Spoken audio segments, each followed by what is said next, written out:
अस्सलाम वालेकुम। प्रोग्राम में खुशामदीद। और सबसे पहले आज की अहम खबर जो हमारे सीनियर कॉरेस्पॉन्डेंट शकील अहमद साहब की एक रिपोर्ट है जिस पे उन्होंने बताया कि टैक्स वसूली तो बढ़ गई है लेकिन तनख्वाहदार तबका तबाह हो गया है। और क्यों हुआ है वो भी हम आपको बताते हैं कि रवां साल मुलाजमत पेशा अफराद 55% इजाफे के साथ 570 अरब रुपया टैक्स अदा करेंगे। और पाकिस्तान में तीसरा बड़ा तबका जो है, तीसरा बड़ा शोबा तनख्वाहदार तबका बन गया है। तो सबसे ज़्यादा टैक्स अदा करने वाला पाकिस्तान में जितना रियल स्टेट का कारोबार है, जितनी एक्सपोर्ट्स पाकिस्तान की होती हैं, जितनी इंडस्ट्रीज़ हैं, जितने दूसरे शोबे हैं, उन सब में से तीसरे नंबर पे तनख्वाहदार तबका है। वो भी जो 100 रुपया तनख्वाह देता है, 40 रुपये वो टैक्स देता है। और ये टैक्स उन टैक्सेस के अलावा है जो आप घी खरीदने पे देते हैं, पेस्ट्री खरीदने पे देते हैं, बिस्किट खरीदने पे देते हैं, केक खरीदने पे देते हैं। वो टैक्स जो आप बिजली के बिलों में अदा करते हैं, गैस के बिल में अदा करते हैं, वो टैक्स जो आप पानी पे अदा करते हैं, पानी पीने पे अदा करते हैं, घर में जो आपके पानी आता है उस पर अदा करते हैं, ये टैक्स उसके अलावा है जो आप प्रॉपर्टी टैक्स अदा करते हैं। सिर्फ इनकम टैक्स में 234 अरब रुपया पहले 6 माह में तनख्वाहदार तबके ने अदा किया है। और खैर इस पे ये क्यों है और क्यों सारा बोझ तनख्वाहदार तबके पे डाला जाता है। और उसके साथ साथ हम देखते हैं कि पार्लियामेंट के मेंबरान की तनख्वाहें बढ़ा दी गई, जजेस की तनख्वाहें बढ़ा दी गई, सिविल एंड मिलिट्री ब्यूरोक्रेट्स की तनख्वाहें बढ़ा दी गई। और FBR 1010 कारें ख़रीदने जा रहा था जो अभी शायद प्रोसेस रुक गया है। और इसके साथ साथ वापडा में 29 अरब रुपए का घपला और जिसमें 78 कारें उन्होंने भी शायद ख़रीदी हैं। इन सब इश्यूज़ पे आज हम बात करेंगे। हमारा आज की टॉप स्टोरी है PTI की ख़त डिप्लोमेसी, क्योंकि हम देख रहे हैं मुख्तलिफ खतूत हैं, खान साहब के खतूत हैं और अमेरिकन कांग्रेसमैन जो विल्सन का ख़त है और फिर हाई कोर्ट के जजेस के खतूत हैं, सुप्रीम कोर्ट के जजेस के खतूत हैं। और आज एक जलसा हुआ है सवाबी में पाकिस्तान तहरीक इंसाफ का 8 फरवरी जो इंतखाबात की आज क्या कहना चाहिए, एनिवर्सरी कहना चाहिए वो है। और उस एनिवर्सरी पे फवाद चौधरी साहब, देखिए मैंने बरसी नहीं कहा, मैंने एनिवर्सरी कहा है, तो फवाद चौधरी साहब इस पे हंस रहे हैं।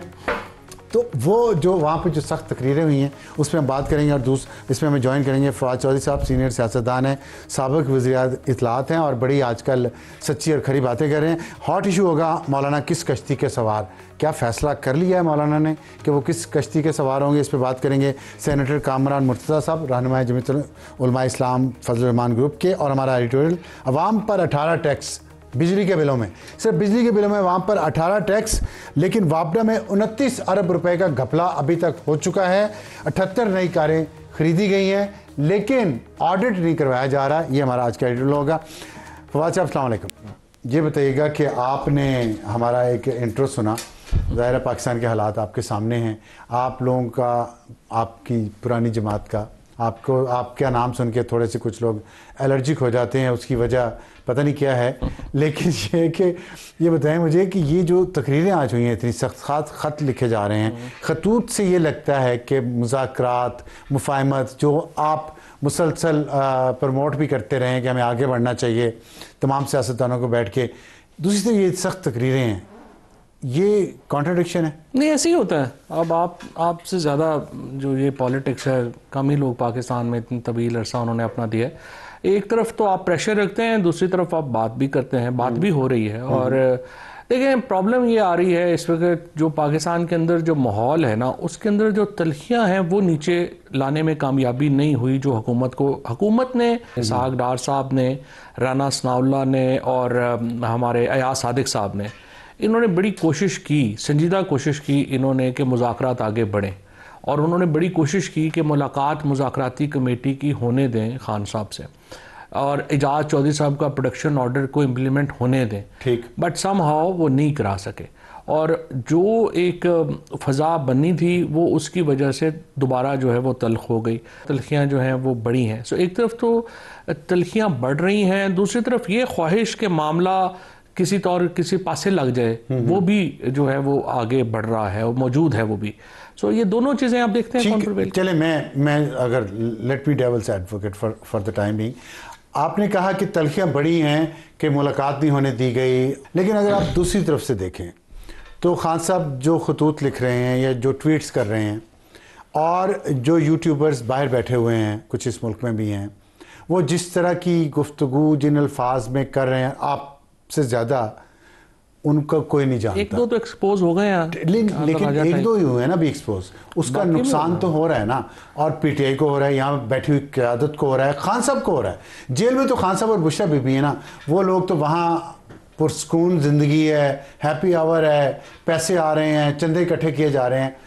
तो ये समझ क्यों नहीं आपने कहा था पिछली दफ़ा हमारे से बात हुई तो आपने कहा था खान साहब को ये बात समझाई जाएगी, तो खान साहब क्यों नहीं समझते और इंस्ट्रक्शन पास ऑन? नहीं, खान साहब से बात हुई, बल्कि परसों भी ये बात हो रही थी। मैंने कहा सर आप तो जेल में आपके नाम के ऊपर ही 50-60 मिलियन डॉलर की इकोनॉमी जो है वो चल रही है। 50-60 मिलियन डॉलर, बस ये सारे लोग जो इकट्ठे हैं। देखिए 100 मिलियन डॉलर की अगर हमने IMF से किस्त लेनी हो तो हम नाक रगड़ते हैं। काफी लोग जो है तो ये 8-10 लोग 50-60 मिलियन। नहीं 8-10 लोग तो नहीं ना, बहुत ज्यादा लोग हैं, क्योंकि ट्विटर भी को अब सब्सक्रिप्शन पे चला गया ना, तो छोटे छोटे करके बेशुमार लोग हैं। प्रॉब्लम ये है कि देखें इसमें ना 3 तबके हैं। एक तबका है जो सेपरेटिस्ट है, उनका तो इस वक्त चांदी लगी हुई है कि वो जो BLA के लोग हैं, जो रॉ फंडेड लोग हैं, वो ये जो नैरेटिव आप कह रहे हैं डिजिटल मीडिया पे, डिजिटल मीडिया के ऊपर। अच्छा, नॉट PTI के? नहीं PTI, ये लोग हैं जो अपना नैरेटिव जो है वो बना रहे हैं और वो बेच रहे हैं।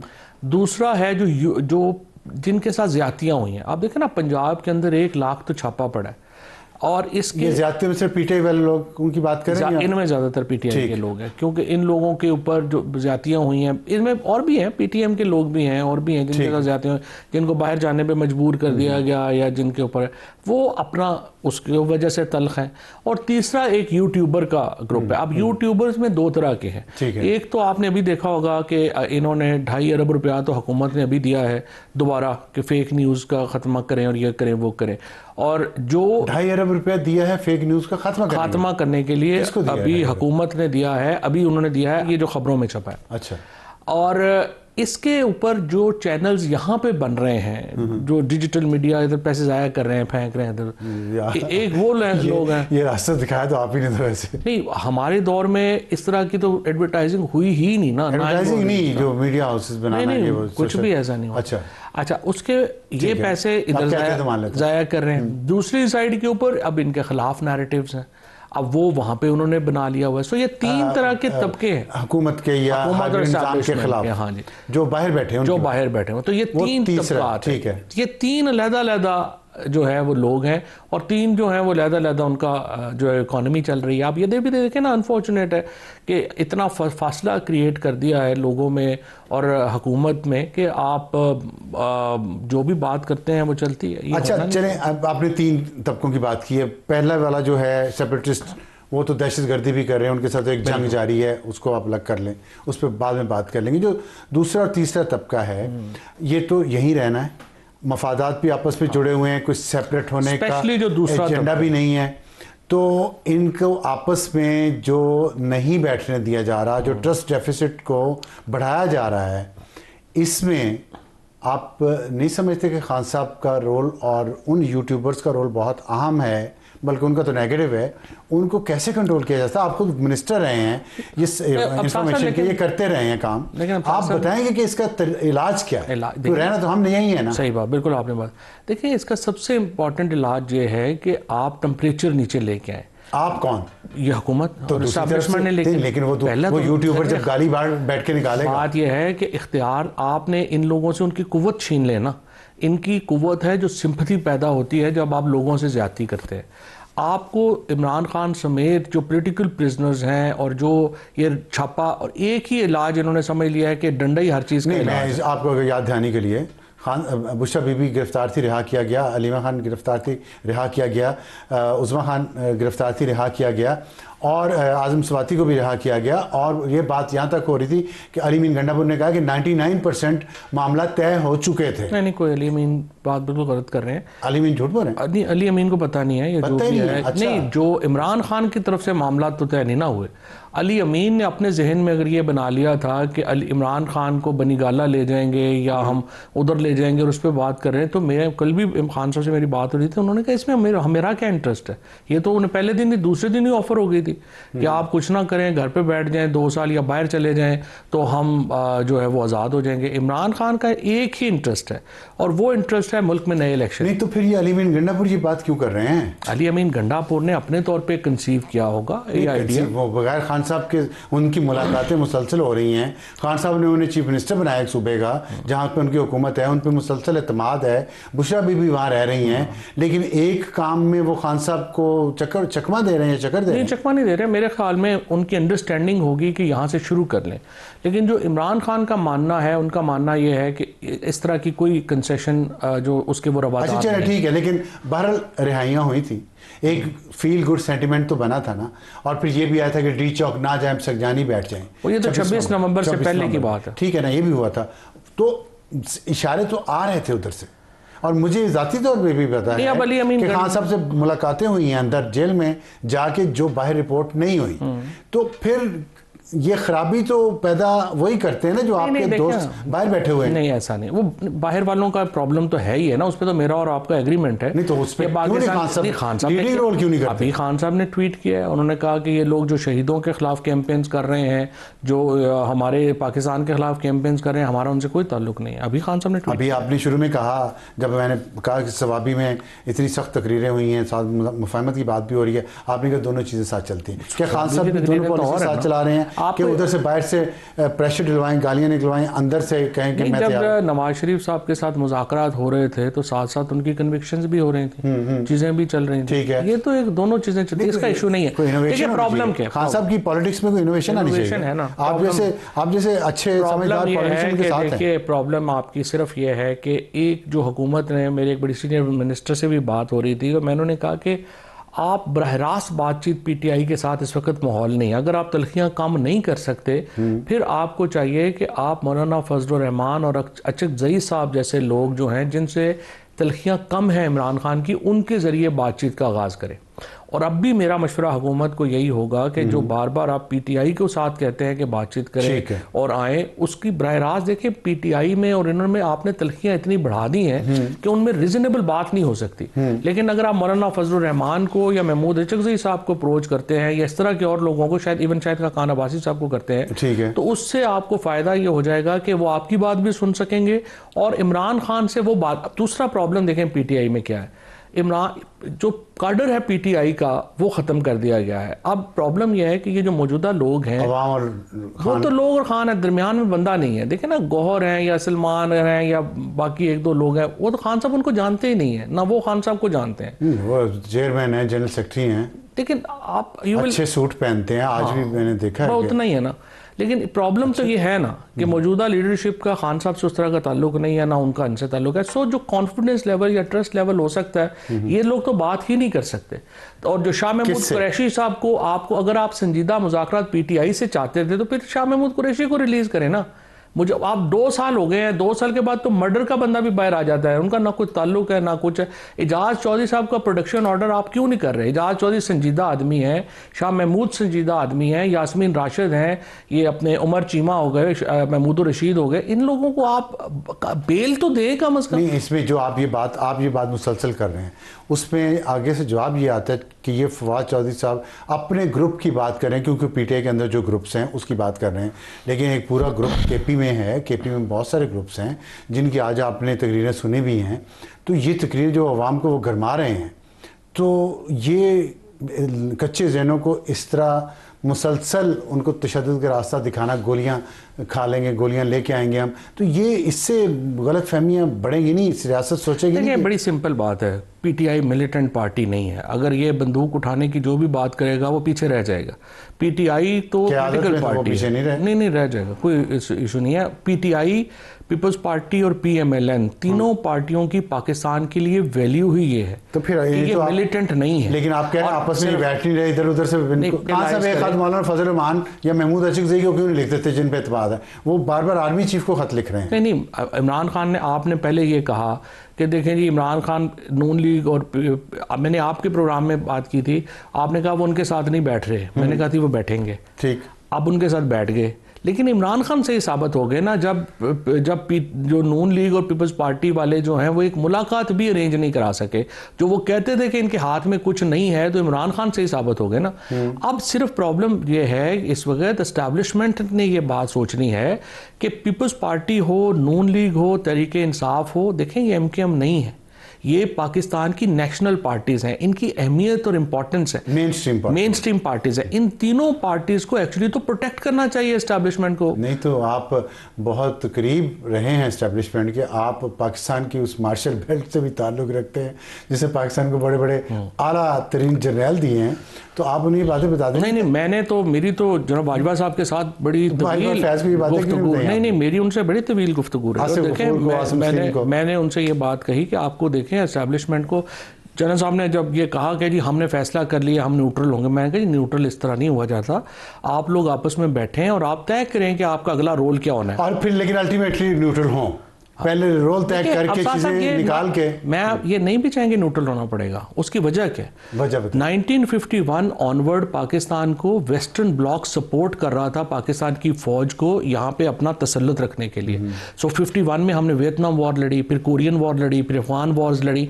USSR के बाद पाकिस्तान के इस्टेब्लिशमेंट की जरूरत नहीं रही उस तरह की, हमें एक नॉर्मल मुल्क बनना है। एक पॉइंट सर, ये पॉइंट बड़ा अहम है, इसको बार बार कैसे एक पॉइंट सर मैं आपको ऐड और करना चाहता हूँ। देखिए यहाँ पे ये एक तो ये जंगें होंगी, दूसरा देखें हम बांग्लादेश नहीं है, बांग्लादेश में 97% मुसलमान एक फिरके से ताल्लुक रखते हैं। हमारे हर 50 मील के बाद जो है एक तो मजहब बदल जाता है, फिरका बदल जाता है, जुबान बदल जाती है, कौमियत बदल जाती है। सिर्फ 2 और मुल्क हैं दुनिया में जिनको आप अपनी मिसाल बना सकते हैं, वो है अमेरिका और इंडिया, और दोनों को डेमोक्रेसी ने इकट्ठा रखा हुआ है। देखिए हमारी एस्टैब्लिशमेंट को समझना पड़ेगा कि जब आपके ऊपर से वो देखे ना परवेज मुशर्रफ हो, ज़ियाउल हक हो, अयूब खान हो, उनका क्या फायदा था? उनको डॉलर आ रहे थे और वो पॉपुलर भी थे।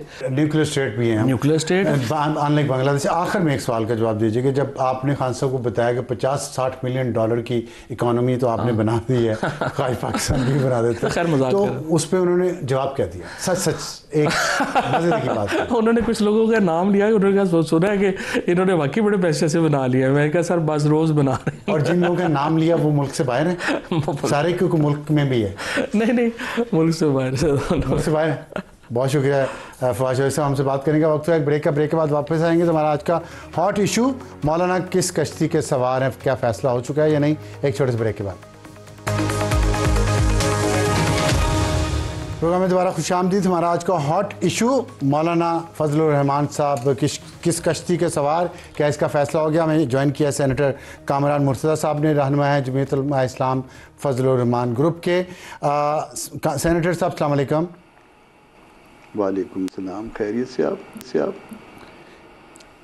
अल्लाह का शुक्र है, बहुत शुक्रिया आप हमारे प्रोग्राम में आपने ज्वाइन किया। ये बताइएगा कि एक तरफ तो एक ग्रैंड अलायंस सा बन रहा है या बन चुका है, और जाहिर है एज़ यूजुअल मौलाना फजलुर रहमान साहब का जो सियासी कद काठ है और पाकिस्तान की सियासत में और इस मुल्क में उनका जो मुकाम है वही उसके रूह रवां हैं। दूसरी तरफ हम देखते हैं कि शहबाज शरीफ वज़ीर-ए-आज़म जो हैं वो गुलदस्ता लेके मौलाना साहब के पास गए हैं। तो सवाल ये है कि चल क्या रहा है? मौलाना साहब किस मकसद क्या है उनका? ये सारी जो सियासी एक्टिविटी चल रही है कि हुकूमत भी उन पे एतमाद कर रही है, अपोजिशन भी उन पे एतमाद कर रही है, दोनों चाह रहे हैं कि वो उनकी बात माने, तो वो कौन सी बात है जो मनवाना चाह रहे हैं और मौलाना साहब किसकी बात मानेंगे? मौलाना अपनी पार्टी की बात मानेंगे, जो UAE के अदारे कहेंगे वो बात मानेंगे मौलाना। और ऐसा है कि जो अलायंस की बात हो रही है उसके खदोखाल अभी तक जो है वो बड़े इनिशियल स्टेज पे है, खदोखाल वाजे नहीं है। और उसमें 2 मीटिंग्स जो है ना, वो 26 अमेंडमेंट वाला जो एपिसोड था उसके बाद जो है 2 मीटिंग्स हुई हैं। एक एक्सक्लूसिव PTI की थी और दूसरे में जो है ना वो दूसरी पार्टीज़ के साथ। जो एक्सक्लूसिव थी PTI वाली उसमें मैं था और दूसरे वाले में मैं फिर कोयटा में हूँ। उसमें दोनों फिर बाद की 2 मीटिंग जो शहबाज साहब के साथ है या बाकी अपोजिशन की उनके साथ है, उसमें मैं शरीक भी नहीं था, मुझे कोई ज़्यादा इल्म भी नहीं है, मगर उसके अभी तक खदोखाल जो है वाजे नहीं हुए। ऐसा है कि PTI और बाकी कुछ और जमातें जो है एक इत्तेहाद में मौजूद हैं आया वो ये चाह रहे हैं कि हम उस इत्तेहाद में आएँ, आया वो ये चाह रहे हैं कोई नया इत्तेहाद बने, उस इत्तेहाद का जो है एजेंडा क्या होगा, प्रोग्राम क्या होगा, उसका नज़म क्या होगा, ये सारी चीज़ें जो है वो उसके होते हुए कोई दूसरे कोई पैरेलल जो है ना मुज़ाकरात हो सकेंगे, पार्टियां अपने तौर पे कर सकेंगी, सामने भी, पर्दे के सामने भी और पर्दे के पीछे भी। ये सारी चीज़ें जो है ये पहले तय होनी चाहिए, और तय हो जाएंगी तो यकीनन जो है ना वो हमारा सोचा समझा जो है वो ये है कि 8 फरवरी के इलेक्शन वो चोरी नहीं बल्कि डकैती शुदा है, और उसमें जो जिस दर्जे की धांधली हुई है, हालांकि पाकिस्तान में हमेशा धांधली होती है मगर ये बहुत बड़ी और उससे बड़े दर्जे की धांधली है। अच्छा, आपने अभी ये फरमाया जो 8 फरवरी के इंतखाबात पे, और वो जो अभी मीटिंग हुई है मौलाना साहब की तरफ और जिसमें शाहिद खाकान अब्बासी साहब भी तशरीफ़ लाए थे, उसमें ये कहा गया कि नए इंतखाबात करवाए जाएं। तो ये 1 साल के अंदर अंदर नए इंतखाबात का मुतालबा आना ये याद दिलवाता है 2014 की, जब खान साहब और मौलाना ताहिरुल कादरी आए थे इसी मुतालबे के साथ। क्या दोनों में ये जो कंपैरिजन किया जा रहा है ये दुरुस्त है या कोई फ़र्क है दोनों में? नहीं, इसमें एक और चीज़ के साथ इसको कंपेयर करिए।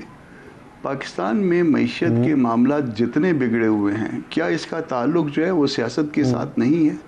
क्या ये इलेक्शन फेयर होते और फेयर इलेक्शन होने के बाद जो है वो इंतकाल इक़्तिदार होता रहता तो मईशत पाकिस्तान की बेहतर ना होती? ये जो लोग जो है स्टीयरिंग का रुख मोड़ देते हैं, भले वो 2014 हो, 13 हो या 18 हो या 24 हो, उसका ताल्लुक कहीं ना कहीं जो है ना ये मईशत जो है ना वो हमारी अगर ख़राब होती है तो उसका कहीं ना कहीं ताल्लुक जो है किसी और चीज़ के साथ बनता है। तो यही बात तो खान साहब कह रहे थे अप्रैल 2022 में जब स्टीयरिंग का रुख मोड़ा गया पीडीएम के ज़रिए, जिसमें मौलाना साहब रूह रवां थे, तो यही बात तो खान साहब कह रहे थे। तो उस वक्त क्यों मोड़ा गया स्टीयरिंग का रुख? इनकार कर दिया जाता। हमारे इनकार तो कोई नहीं करता। उसमें ऐसा है, उसमें तो एक दस्तूरी तरीक़ाकार इख्तियार किया गया ना। आप कह सकते हैं कि अच्छा नहीं हुआ, आप ये कह सकते हैं कि बुरा नहीं हुआ, मगर वो कोई सबज़ किताब से बाहर तो कोई भी नहीं गया ना। भले आपको जिसको एतराज़ उस पे होगा वो कहेगा कि मैनेज था सारा, लोग कहेंगे कि मैनेज था, लेकिन उस वक्त की जो सियासी जमातें हैं क्या इंडिपेंडेंट, उस वक्त की जो अपोजिशन की सियासी जमातें हैं वो 2018 के इंतखाबात को नहीं मान रही थी, यही बात कर रही थी जो अब 2024 के इंतखाबात के बारे में कहा जा रहा है। तो वैलिडिटी तो उन इंतखाबात और उस पार्लियामेंट की और उस प्रोसेस की भी नहीं थी। मैं ये मेरा सवाल असल में ये है कि क्या सब इकट्ठे बैठ सकते हैं? अभी हम फवाद चौधरी से बात कर रहे थे, वो कह रहे थे कि अगर मौलाना फजल रहमान साहब या महमूद अचकज़ई के ज़रिए हुकूमत खान साहब से PTI से मुज़ाकरात करे तो कोई ब्रेक थ्रू हो सकता है। क्या वज़ीर-ए-आज़म जब आए मौलाना साहब के पास तो ये बात इस पे हुई है, क्योंकि या सिर्फ नए इंतखाबात ही की बात हुई है? चूँकि मैं नहीं था तो कोई चीज़ कंफर्म या डिनाई नहीं कर सकता, मगर एक बात और करता हूँ, उसी जो फवाद साहब ने कहा है कि JUI जो है ना वो ऑल पार्टीज़ भी इवन होस्ट करने के लिए तैयार है, subject to approval of my party. मगर मैं ये एक बात जो है ना ये रख रहा हूँ कि हम तमाम पार्टीज़ की जो है ना उसको भी होस्ट करने के लिए तैयार हैं, और ताकि कोई बैठ के इस मामला जो है ना सिर्फ अगले साल इलेक्शन कराने का या इस साल इलेक्शन कराने का नहीं है, मामला जो है फेयर और फ्री इलेक्शन करवाने का है। और जो कुछ जो सबसे बड़ा मामला है, भले वो आज हो, भले वो 10 दिन बाद हो, भले महीने बाद हो, भले साल के अंदर हो, मगर जो है ना जब तक वो फेयर और फ्री नहीं होंगे उस वक्त तक हल नहीं होगा। हमने एक फॉर्म 45 को स्टैब्लिश किया, कोयटा की एक सीट का मैं आपको बता दूं कि हमने स्टैब्लिश किया कि फॉर्म 45 के बाद जो है वो जैली बना के फिर नया फॉर्म 47 किया, सुप्रीम कोर्ट तक अपहेल्ड हो गया। उन्होंने जब रीपोल हुआ तो वही कुछ करवा के, और उसके बाद जो है ना फॉर्म 45 हमने पकड़े हुए हैं, फॉर्म 47 उन्होंने पकड़ा हुआ है रीपोल में। ये अभी ये पिछले महीने की 5 तारीख को ये इलेक्शन हुए, तो अगर हम पीछे हैं वो हम अगर फोकस करें तो आप कह रहे हैं कि सबसे बड़ा मसला ये है कि फ्री एंड फेयर इलेक्शन हों, इस पे सबका इत्तेफाक हो, फिर इसके बाद होगा कब हों। ये एक मसला, दूसरा मसला ये कि बगैर मैंडेट की हुकूमत चल रही है। दूसरा मसला जो है ना फिर उसके बाद सालमी हो जाता है, दूसरा उसके साथ इंटरलिंक है कि जो हुकूमत है उसको अगर सहारा ना मिला हुआ होता तो वो बगैर मैंडेट की है। तो क्या उसके लिए वो जो शाहिद खाकान अब्बासी साहब की तजवीज़ है कि यूनिटी गवर्नमेंट बनाई जाए, आप समझते हैं वो सॉल्यूशन है इसका? सर देखो, मैं यहाँ पे बैठ के तो इस बात को आंसर नहीं कर सकता। मेरे पास ये मैंडेट नहीं है, मैं पार्टी के काम वर्कर हूँ, इसके ऊपर अपनी राय नहीं दे सकता। उस दिन जो मौलाना साहब ने बात की थी, उन्होंने 3 बातें की थी उसमें, और वो सारी इलेक्शन के आसपास ही घूमती थी। तो इस वक्त तक तो ये है। उसके बाद अगर कोई इस तरह की तजवीज़ आए और उसके बाद अगर सब पार्टियों का उस पर इत्तफाक हो जाए तो ये कोई खारिज इम्कान इसको नहीं कह सकते, मगर इसके लिए पार्टियों का बैठना, पार्टियों के अंदर अदारों का जो है उसकी इजाज़त और उसकी अप्रूवल ये रिक्वायर्ड है। तो कौन करेगा ये? बिल्ली के गले में घंटी कौन बांधेगा? नहीं, वो कोई शायद खाकान साहब की ये तजवीज़ आ जाए, शायद खाकान साहब की तजवीज़ आ जाए। उसके बाद पहले जो है ना, वो अगर कोई ये अपोजिशन में बैठी जमातें जो है ना इसको डिबेट कर लें, देन मैंने आपको कहा कि ऑल पार्टीज़ के लिए जो है JUI इवन होस्ट करने के लिए तैयार है, वो हम कर लेते हैं। मगर ये उनको भी पता है जो अच्छा, गवर्नमेंट में बैठे हुए हैं कि इलेक्शन फेयर और फ्री नहीं था। अच्छा, ये जो इस वक्त माहौल चल रहा है पाकिस्तान में, आपको नज़र आ रही बहुत सियासी तलखियाँ हैं। खान साहब ख़त लिख रहे हैं मुसलसल आर्मी चीफ को, जजेस ख़त लिख रहे हैं, और सेनेटर जो विल्सन ने भी आर्मी चीफ को भी, प्रेसिडेंट को, प्राइम मिनिस्टर को ख़त लिखा, अमेरिका के हैं वो। तो ये जो और बहुत ज़्यादा एक डिजिटल मीडिया पे प्रोपेगेंडा भी बाहर बैठे यूट्यूबर चला रहे हैं, जिस पे खान साहब को भी शायद अब एतराज़ होना शुरू हो गए। इस तलखी के माहौल में आप समझते हैं कि कोई उम्मीद की किरण, कुछ सियासी इस्तेहकाम की किरण, कोई सबके मिल बैठने की उम्मीद पाकिस्तान के लोग जो यहाँ रहते हैं उनको होनी चाहिए? है कोई हकीकत पसंदाना तजज़िया आप इस पर करेंगे? जी, मैं इसीलिए कह रहा था ना, देखिए मौलाना पे आपने ख़ुद कहा कि मौलाना पे जो है ना वो PTI का भी एतमाद नज़र आ रहा है, और उसके एट द सेम टाइम जो है ना शहबाज शरीफ साहब भी आ जाते हैं उनके पास गुलदस्ता लेके। तो उनसे ये काम ले लें कि आइए हमको बिठाइए और इस मामले का मुस्तकिल हल निकालिए। पाकिस्तान ने क्या हमेशा इसी तरह से रहना है? क्या हमारे नसीब में यही कुछ है कि इसमें और प्लेयर्स भी हैं ना, इस्टेब्लिशमेंट और अदलिया, उनको कौन उनका भी एतमाद है सबका आप एक दूसरे अदलिया को अपना मामला जो है वो ग्रीन बुक के अंदर आने चाहिए, और इस्टेब्लिशमेंट अपने उसको वो कर दे। वो अगर इस्टेब्लिशमेंट अगर मुल्क की तरक्की चाह रही है, ये चाहती है कि मुल्क हमारा जो है ना आगे चलता रहे, तो अच्छी बात है। ठीक है, बहुत शुक्रिया। वक्त तो एक ब्रेक के बाद आएंगे तो हमारा आज का एडिटोरियल, अवाम पर टैक्स 18 टैक्स, अवाम पर कितने 18 टैक्स बिजली के बिलों में, लेकिन वापडा में 29 अरब रुपए का घपला और अभी तक इस पर कुछ नहीं हो रहा। 78 नई कारें भी ली गई थी। इसकी वजूहात क्या हैं, इस पर बात करेंगे हम एक छोटे से ब्रेक के बाद। प्रोग्राम में दोबारा खुशामदीद। वक्त हुआ है हमारे आज के एडिटोरियल का, और वही जो टैक्स वसूली बढ़ गई, खबर आपको शुरू में बताई थी, और वजह यह है कि तनख्वाहदार तबके पर टैक्स बहुत है, और तनख्वाहदार तबके पर टैक्स लगाओ, गाड़ियाँ खरीदो, तनख्वाहें बढ़ाओ, और यही काम वापडा में भी हो रहा है।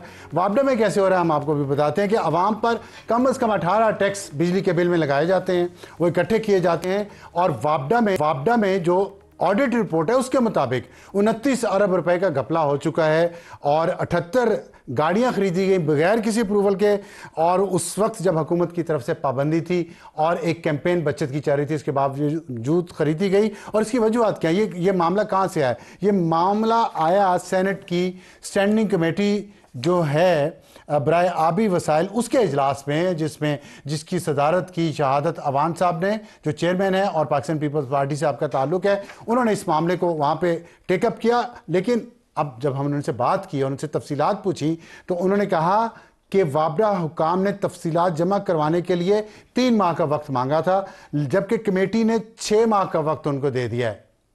अब मैं कमेटी को सलाम पेश करूं या चेयरमैन साहब को? चेयरमैन से मुराद है चेयरमैन वापडा को या चेयरमैन कमेटी को सलाम पेश करूं? 3 माह का वक्त अगले मांग रहे हैं खुद, और आप उन्हें 6 माह का वक्त दे रहे हैं। और इतनी बड़ी जो बेज़ाब्तियाँ वापडा में हुई हैं, और उस पर ऑडिट रिपोर्ट्स हैं, और ये पब्लिक अकाउंट्स कमेटी ने भी इसका जिक्र किया, लेकिन आज तक कभी मुलव्विस अफसरान के खिलाफ कार्रवाई नहीं की गई जिन्होंने कौमी ख़जाने को शदीद नुकसान पहुँचाया है। 56 इंक्वायरियों का हुक्म दिया गया था, जिसमें से 43 हो चुकी हैं, 10 जारी हैं, 3 का रिकॉर्ड गायब है और या हल तलब है, और 187 ऑडिट पैरा ज़ेर-ए-इल्तवा है।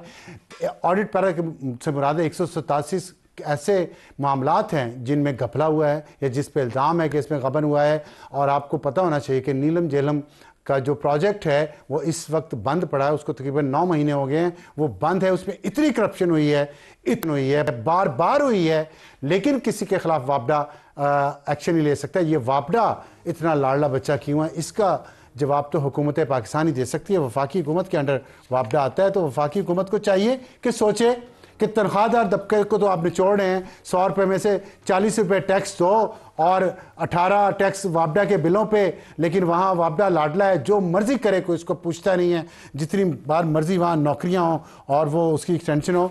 तो बहरहाल एक हमारा आज का ये एडिटोरियल था और उसमें उम्मीद है कि अब जो हमने इसको हाईलाइट किया है इस इशू को, सेनेट की कायमा कमेटी भी इस पर थोड़ी स्पीड अप करेगी अपने आप को, वो स्नेल पेस पे नहीं चलेगी।